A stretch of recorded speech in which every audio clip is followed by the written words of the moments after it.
नमस्कार, बायजूस आईएएस हिंदी में आपका स्वागत है। प्रस्तुत है दैनिक समाचार विश्लेषण। सत्र के विषय आपके समक्ष हैं। आज के सत्र में हम चर्चा करेंगे उत्तर प्रदेश सरकार की नई जनसंख्या नीति, भारतीय संघवाद में आसन्न संकट, असंवैधानिक धाराओं में मामला दर्ज किए जाने का प्रश्न, भारतीय अर्थव्यवस्था से संबंधित नवीन आंकड़े और रोजगार समृद्धि अंतराल तथा नेपाल में नवीन राजनीतिक घटनाक्रम पर। सत्र के अंत में हम मुख्य परीक्षा अभ्यास प्रश्न की चर्चा करेंगे, जिससे संबंधित उत्तर संरचना भी हम आपको देंगे। तो चलिए शुरू करते हैं। सबसे पहला एडिटोरियल आपके समक्ष है। इसे पेज नंबर 6 से लिया गया है और इसका संबंध जीएस पेपर 2 में गवर्नेंस से है। यह संदर्भित है उत्तर प्रदेश सरकार की नई जनसंख्या नीति से। हमारे द्वारा इससे पहले 8 जुलाई 2021 को प्रजनन स्वास्थ्य अधिकार से संबंधित एक टॉपिक पर डीएनए लिया गया था, जिसे आप देख सकते हैं और इसके संदर्भ में आप कुछ महत्वपूर्ण संकल्पनाओं की समझ प्राप्त कर सकते हैं कि इसके तहत आप ये समझ सकते हैं कि टीएफआर क्या होता है और इसके संदर्भ में अन्य प्रकार की संकल्पनाएं किस प्रकार से हैं। हाल ही में उत्तर प्रदेश की सरकार द्वारा विश्व जनसंख्या दिवस यानी 11 जुलाई को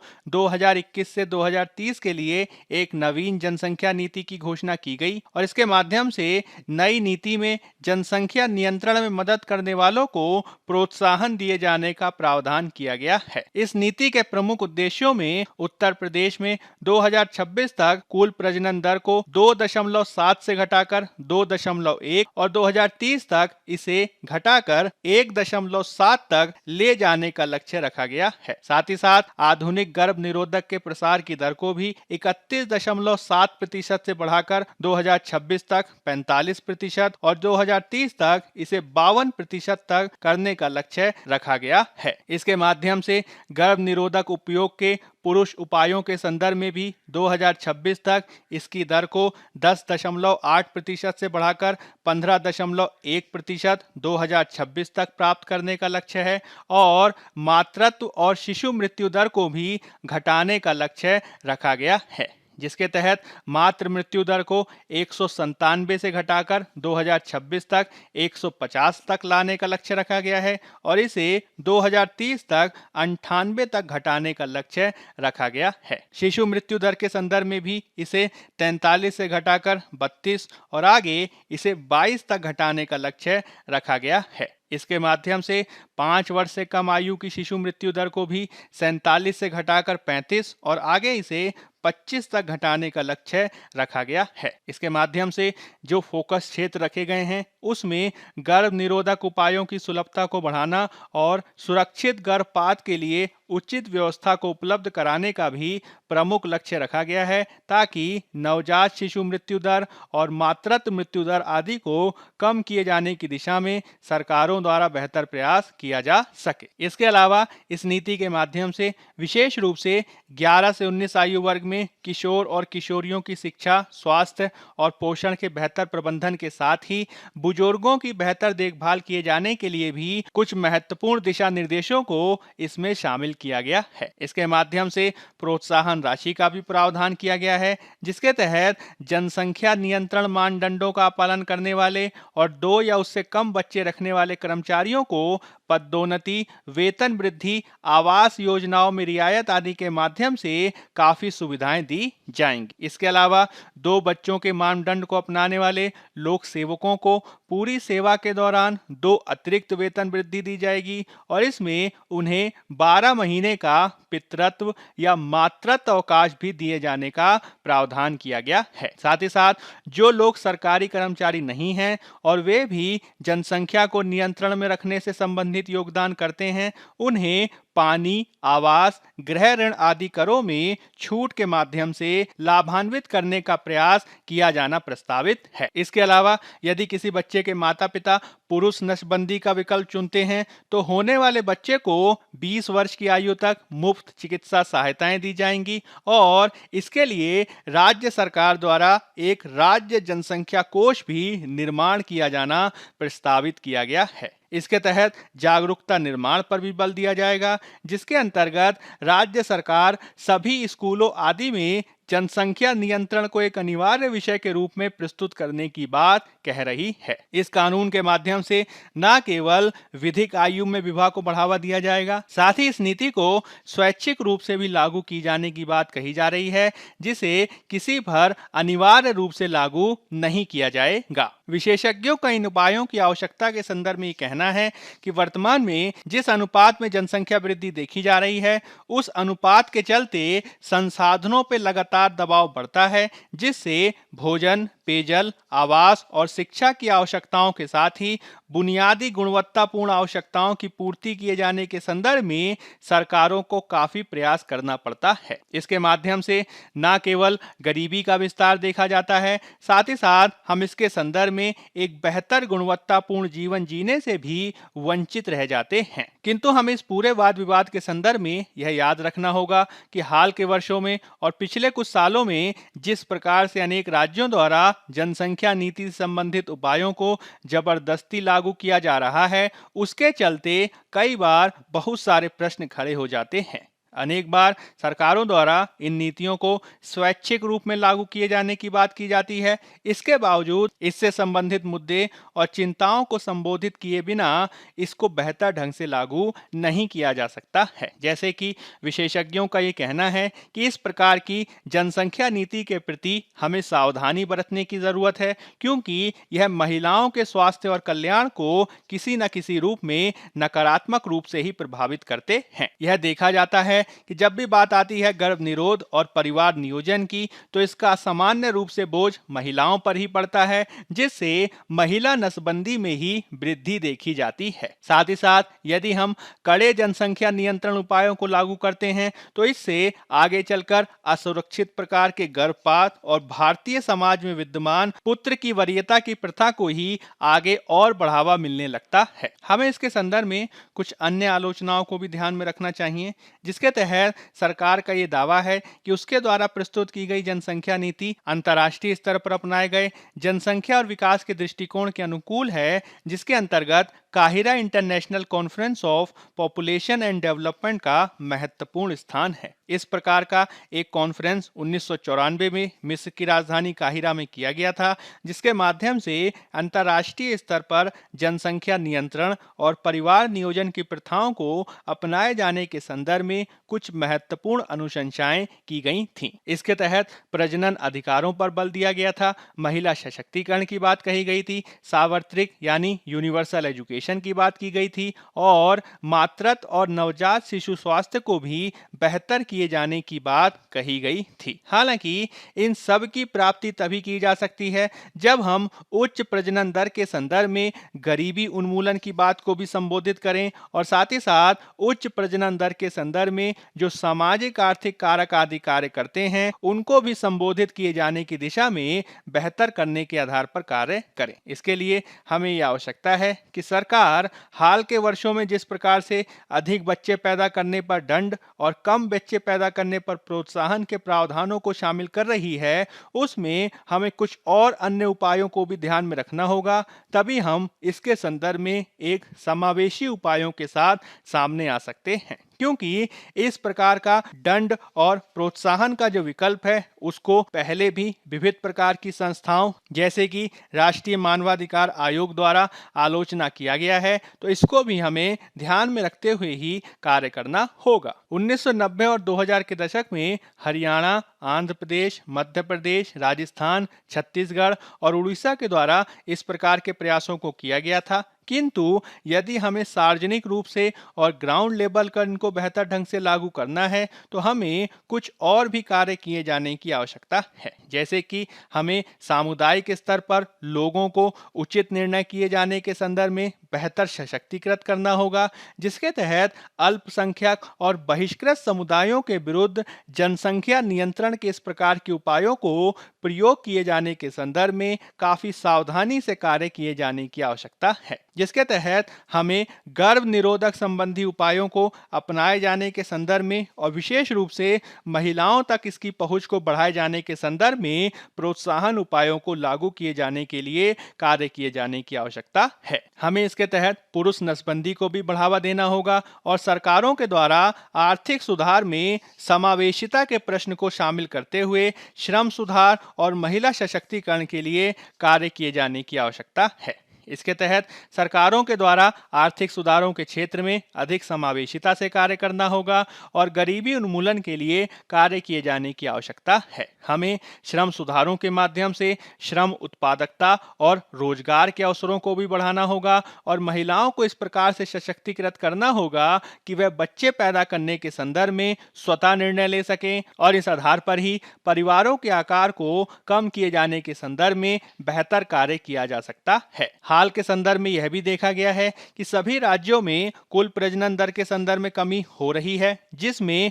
उत्तर प्रदेश और बिहार जैसे राज्य भी महत्वपूर्ण हैं। तो यदि हम इन जनसंख्या नीति के संदर्भ में इनको बलपूर्वक कम करने के लिए कार्य करेंगे तो हो सकता है कि उसके परिणाम उस रूप में दिखाई ना दें। यदि हम इसके स्थान पर विविध प्रकार के सामाजिक आर्थिक कारकों को संबोधित करते हुए इसको प्रोत्साहनकारी रूप में अपनाएंगे तो निश्चित रूप से ही जनसंख्या नीति को ज्यादा बेहतर ढंग से जमीनी स्तर पर लागू किया जा सकता है। अब हम बात कर लेते हैं पेज नंबर 6 में दिए गए एक अन्य एडिटोरियल की, जिसका संबंध जीएस पेपर 2 में पॉलिटी से है। यह संदर्भित है भारतीय संघवाद में आने वाले संकट से। हमारे द्वारा 7 जुलाई 2021 के डेली न्यूज एनालिसिस में संघवाद के विषय पर चर्चा की गई थी, जिसे आप देख सकते हैं और संघवाद की कुछ मूलभूत विशेषताओं के बारे में जानकारी प्राप्त कर सकते हैं। भारतीय संवैधानिक व्यवस्था में 2026 के पश्चात एक अभूतपूर्व प्रकार का संकट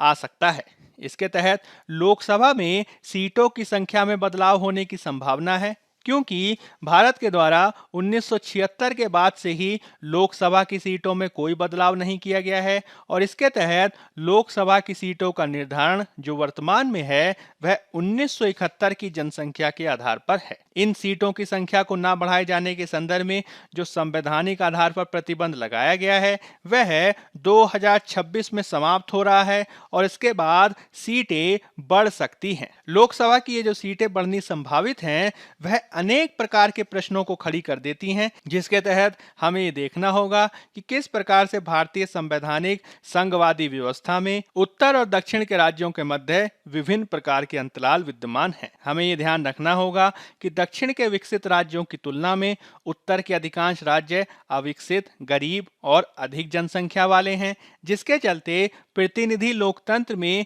संख्या बल के आधार पर उत्तर भारत के राज्य ज्यादा महत्व प्राप्त कर सकते हैं। इसके चलते दक्षिण के राज्यों को हानि होना संभावित है, जिसका उनके द्वारा विरोध किया जा सकता है। हमें ये ध्यान रखना होगा कि मुख्य रूप से दक्षिण के राज्यों द्वारा जनसंख्या वृद्धि के संदर्भ में सकारात्मक प्रयासों को किया गया है, जिससे उनकी जनसंख्या स्थिरीकरण की ओर बढ़ी है और अधिकांश राज्यों में जो कुल प्रजनन दर है वह दक्षिण के राज्यों के संदर्भ में 2.1 तक पहुंच चुकी है। हालांकि इसके चलते दक्षिण के राज्यों के संदर्भ में अनेक आलोचकों का यह कहना है कि जब हम बात करेंगे प्रतिनिधि लोकतंत्र और एक व्यक्ति एक वोट के आधार पर सीटों की संख्या के संदर्भ में, तो इससे दक्षिण के राज्यों को अधिक लाभ नहीं मिलेगा, जिससे काफी चिंताएं उभर सकती हैं, जिसको निवारित किए जाने के लिए हमें कार्य करना होगा। हमें यह भी ध्यान रखना होगा कि भारतीय संवैधानिक व्यवस्था के माध्यम से भारतीय संविधान का अनुच्छेद 1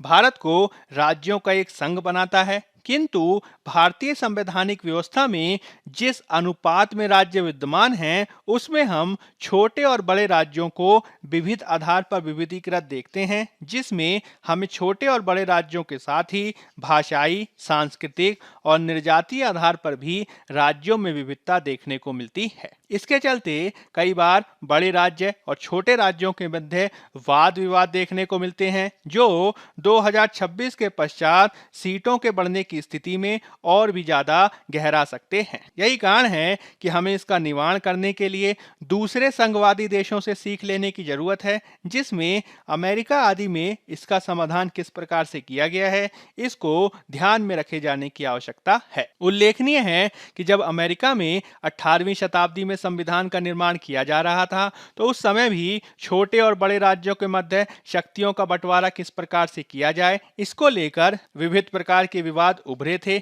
जिसके निर्माण के संदर्भ में अनेक प्रकार के उपायों को अपनाया गया था। जैसे कि राष्ट्रीय शक्तियों का बंटवारा करते समय राज्यों को अधिक शक्तिशाली बनाया गया था और अमेरिकी संसद में उच्च सदन सीनेट में राज्यों को जो सीटों का बंटवारा किया गया उसमें भी राज्यों को समान रूप से 2 सीटें दी गईं ताकि उन्हें राज्य व्यवस्था में समान रूप से स्थान प्रदान किया जा सके। साथ ही साथ राष्ट्रपति के चुनाव में इलेक्टोरल कॉलेज के माध्यम से छोटे राज्यों को महत्व दिया गया ताकि केंद्र स्तर पर भी बड़े राज्यों के समान ही छोटे राज्यों को भी समान रूप से महत्व दिया जा सके। भारत द्वारा भी इससे सीख लेते हुए कुछ उपायों को अपनाए जाने की आवश्यकता है, जैसे कि हमें संवैधानिक शक्तियों का बंटवारा करते समय संघ सूची, राज्य सूची और समवर्ती सूची के तहत राज्यों को अधिक शक्तियां दिए जाने के लिए कार्य किए जाने की आवश्यकता है। और जिस प्रकार से हाल के वर्षों में संघ सूची और समवर्ती सूची में विषयों की संख्या बढ़ी है, उसी अनुपात में अब हमें राज्य सूची में भी विषयों को बढ़ाए जाने की आवश्यकता है। साथ ही साथ हमें राज्यों के समान ही 73वें और 74वें संविधान संशोधन के अनुरूप पंचायतों और नगर निकायों आदि को भी समान रूप से शक्तियां दिए जाने के लिए कार्य किए जाने की आवश्यकता है। हमें अमेरिकी सीनेट के समान ही राज्यसभा को भी पर्याप्त शक्तियां दिए जाने के लिए कार्य करना होगा ताकि हम छोटे राज्यों को भी पर्याप्त रूप से सशक्तिकृत कर सकें। संवैधानिक बदलावों को प्रस्तुत करते समय हमें अमेरिकी परंपरा के समान ही संविधान संशोधन को किए जाने के समय अपनाई जाने वाली बहुमत की प्रथा में भी कुछ बदलावों को लाए जाने की जरूरत है, जिसके तहत यदि हम किसी प्रकार के संवैधानिक बदलाव को करना चाहते हैं जिसका संबंध संघवाद से जुड़े मुद्दों से है, तो इस प्रकार का संशोधन निवर्तमान 2/3 बहुमत के स्थान पर 3/4 या इससे अधिक बहुमत में भी किया जा सकता है ताकि छोटे राज्यों को भी संविधान में संशोधन किए जाने की स्थिति में पर्याप्त मत प्रदान किए जा सके। कुछ विद्वानों द्वारा इसके संदर्भ में यह भी सुझाव दिया गया है कि हमें उत्तर प्रदेश जैसे अत्यधिक बड़े राज्यों को छोटी छोटी इकाइयों में विभाजित करने की आवश्यकता है ताकि हम राज्यों को राष्ट्रीय राज्य व्यवस्था में ज्यादा बेहतर प्रतिनिधित्व देने के लिए कार्य कर सकें। यदि हम इन सभी उपायों को अपनाएंगे तो निश्चित ही छोटे और बड़े राज्यों के मध्य विद्यमान अंतराल को कम किया जा सकता है, जिससे 2026 और उसके पश्चात भारतीय संघवाद में आसन्न संकट का हम बेहतर समाधान किए जाने की दिशा में प्रयास कर सकते हैं। अब हम बात कर लेते हैं पेज नंबर 7 में दिए गए एक अन्य एडिटोरियल की, जिसका संबंध जीएस पेपर 2 में पॉलिटी से है। यह केंद्रित है असंवैधानिक धाराओं में मामले को दर्ज किए जाने के प्रश्न से। हाल ही में सुप्रीम कोर्ट में पीयूसीएल यानी People's Union for Civil Liberty संस्था के द्वारा एक याचिका दाखिल की गई और यह तथ्य सामने लाया गया कि किस प्रकार से 2015 में ही सुप्रीम कोर्ट द्वारा आईटी अधिनियम की धारा 66A को असंवैधानिक घोषित किए जाने के बावजूद पुलिस द्वारा इसके तहत मामले दर्ज किए जाते रहे हैं, जिसके तहत यह आंकड़ा सामने लाया गया कि किस प्रकार से 2015 में 66A को असंवैधानिक घोषित किए जाने के बावजूद पुलिस द्वारा इसी धारा के तहत 1307 मामले दर्ज किए गए हैं, जो एक रूप में मूल अधिकारों के उल्लंघन के साथ ही न्यायपालिका की अवमानना के भी समान है। ऐसा नहीं है कि इस प्रकार का मामला पहली बार सामने आया है, इससे पहले भी ऐसे अनेक मामले सामने देखे गए हैं जिसके तहत न्यायपालिका ने किसी धारा को असंवैधानिक घोषित कर दिया, बावजूद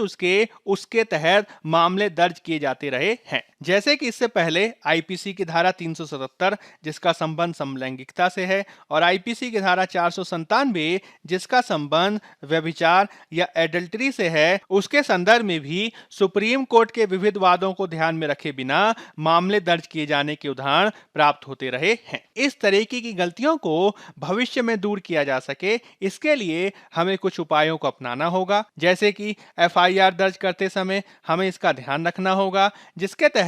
पुलिस थानों में काम करने वाले एसएचओ यानी स्टेशन हाउस ऑफिसर्स को जागरूक किए जाने की आवश्यकता है। साथ ही साथ जिले के एसपी, सुपरिटेंडेंट ऑफ पुलिस की भी जिम्मेदारी तय की जानी चाहिए और यदि इसके संदर्भ में कोई अधिकारी लगातार गलती करता है तो उसके खिलाफ आईपीसी की धारा 166A के तहत कार्यवाही की जा सकती है। उल्लेखनीय है कि आईपीसी की धारा 166A के तहत न्यायपालिका का आदेश न मानने की स्थिति में 2 साल तक की सजा दिए जाने का प्रावधान है, जिसे उन अधिकारियों पर लागू किया जा सकता है जो न्यायपालिका के आदेश के बावजूद असंवैधानिक धाराओं में मामलों को लगातार दर्ज करते रहे हैं। इसके संदर्भ में यह भी सलाह दी गई है कि हमें न्यायिक पुस्तकों में भी इसी आधार पर संशोधन किए जाने की जरूरत है, जिसके तहत असंवैधानिक धाराओं में इस प्रावधान को शामिल किया जा सकता है कि इसे न्यायपालिका द्वारा शून्य घोषित किया जा चुका है। वर्तमान में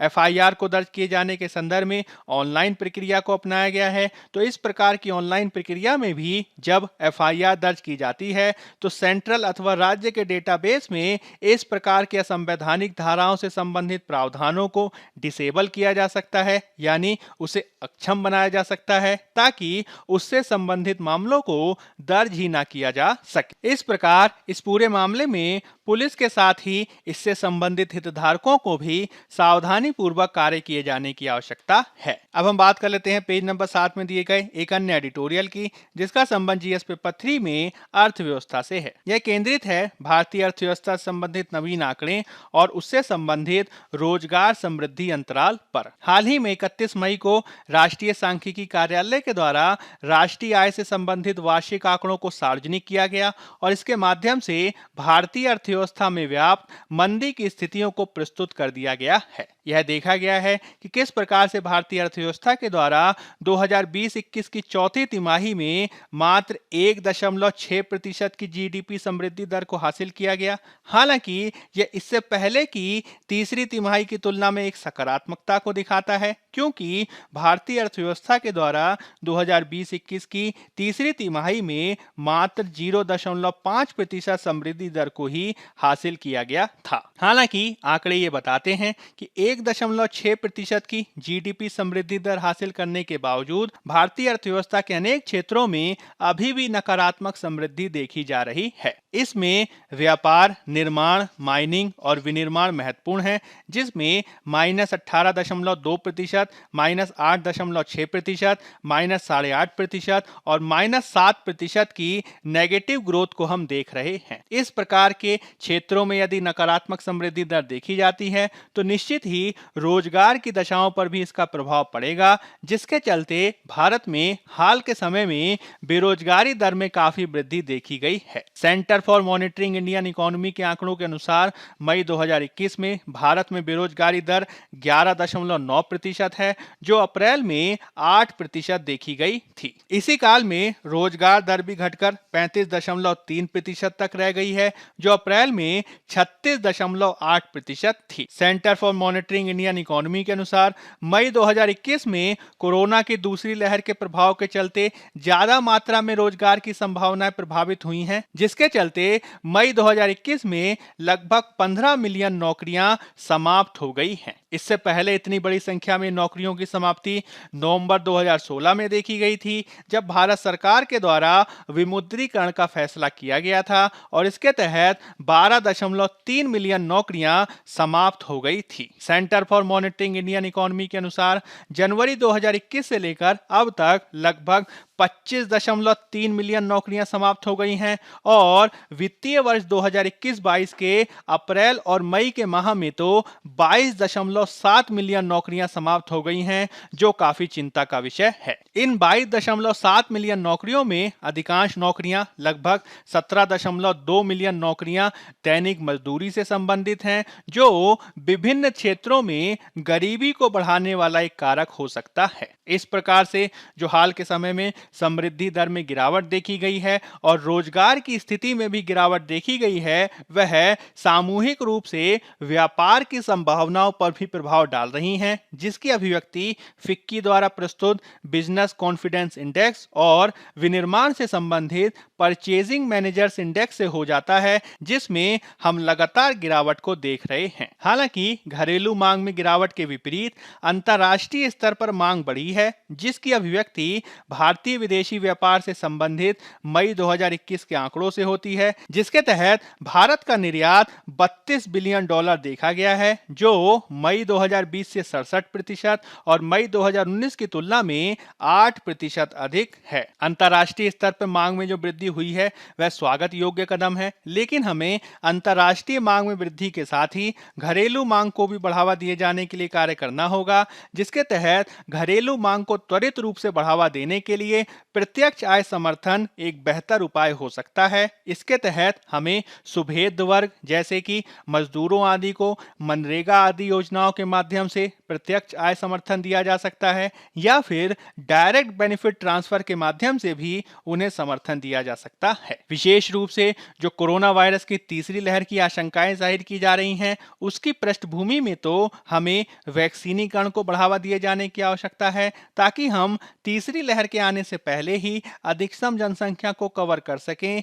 और अर्थव्यवस्था, रोजगार और समृद्धि में जो नकारात्मकता देखी जा रही है उसको सकारात्मक रूप से कम किए जाने की दिशा में प्रयासों को किया जा सके। अब हम बात कर लेते हैं पेज नंबर 11 में दिए गए एक अन्य आलेख की, जिसका संबंध जीएस पेपर 2 में आईआर से है। यह संदर्भित है नेपाल में नवीन राजनीतिक घटनाक्रम से। हमारे द्वारा इससे पहले 27 और 29 मई 2021 के डेली न्यूज एनालिसिस में भी नेपाल से संबंधित राजनीतिक घटनाक्रम की चर्चा की गई थी, जिसे आप देख सकते हैं। नेपाल में नवीन राजनीतिक घटनाक्रम के तहत शेर बहादुर देउबा 5वीं बार प्रधानमंत्री बन गए हैं। शेर बहादुर देउबा से पहले पूर्व प्रधानमंत्री केपी शर्मा ओली के द्वारा पिछले 8 महीनों में 2 बार संसद का विघटन करवाया गया। हालांकि इसके बावजूद सुप्रीम कोर्ट की संवैधानिक पीठ ने संसद को पुनः बहाल कर दिया और नवीन प्रधानमंत्री के रूप में अब शेर बहादुर देउबा की नियुक्ति कर दी गई है। यदि हम नेपाल के इस राजनीतिक संकट को पृष्ठभूमि के साथ समझें तो इसकी शुरुआत दिसंबर 2020 से ही देखी गई थी। 20 दिसंबर 2020 को सत्तासीन नेपाल कम्युनिस्ट पार्टी में मतभेद और दरारों के चलते तत्कालीन प्रधानमंत्री केपी शर्मा ओली के द्वारा राष्ट्रपति विद्या देवी भंडारी को संसद को विघटित करने की सिफारिश की गई और राष्ट्रपति द्वारा इसे मान भी लिया गया और संसद को विघटित कर दिया गया। हालांकि मामला यहीं नहीं रुका, मामला सुप्रीम कोर्ट में गया और 23 फरवरी 2021 को सुप्रीम कोर्ट ने राष्ट्रपति विद्या देवी भंडारी द्वारा लिए गए निर्णय को वापस पलट दिया और संसद को बहाल कर दिया गया। इसके बाद से ही संसद में नवीन सरकार के घटनाक्रम काफी तेजी से दिखाई देते हैं, जिसके तहत 10 मई को केपी शर्मा ओली के द्वारा संसद में विश्वास मत हासिल करने का प्रयास किया गया। हालांकि उनको यह विश्वास मत हासिल नहीं हो सका और इस रूप में उनकी सरकार गिर गई। इसके चलते केपी शर्मा ओली के द्वारा संसद को एक बार पुनः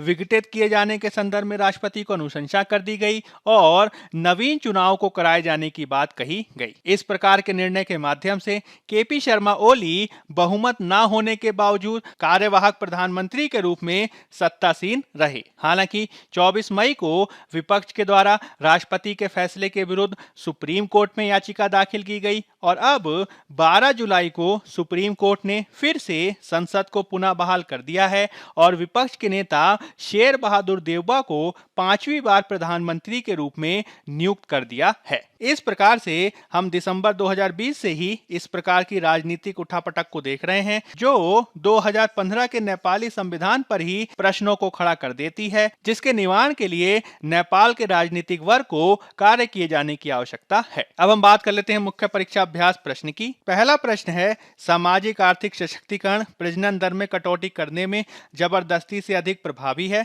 इस कथन के आलोक में राज्य स्तर पर घोषित जनसंख्या नियंत्रण नीतियों का मूल्यांकन कीजिए। 15 अंक 250 शब्द। दूसरा प्रश्न है, संवैधानिक संघवाद पर 2026 में लोकसभा निर्वाचन क्षेत्रों के आगामी परिसीमन के प्रभाव की जांच करें। 15 अंक 250 शब्द। पहले उत्तर की संरचना की भूमिका में आप प्रजनन दर का सामान्य परिचय देंगे और इसके मुख्य भाग में आप भारत में प्रजनन प्रजनन दर के नियंत्रण के संदर्भ में कुछ हालिया उपायों की व्याख्या करेंगे। इसमें आप उत्तर प्रदेश की प्रस्तावित जनसंख्या नीति की व्याख्या करेंगे और इसके संदर्भ में कुछ चुनौतियों और सीमाओं का भी उल्लेख करेंगे। फिर आप सीमाओं के निवारण में कुछ उपायों की चर्चा करेंगे और इस रूप में आप एक सकारात्मक निष्कर्ष प्रस्तुत करते हुए अपने उत्तर को पूर्ण करेंगे। दूसरे उत्तर की संरचना की भूमिका में आप संघवाद का सामान्य परिचय देंगे और इसके मुख्य भाग में आप 2026 के पश्चात भारतीय लोकसभा में सीटों को बढ़ाए जाने के संदर्भ में संघवाद पर पड़ने वाली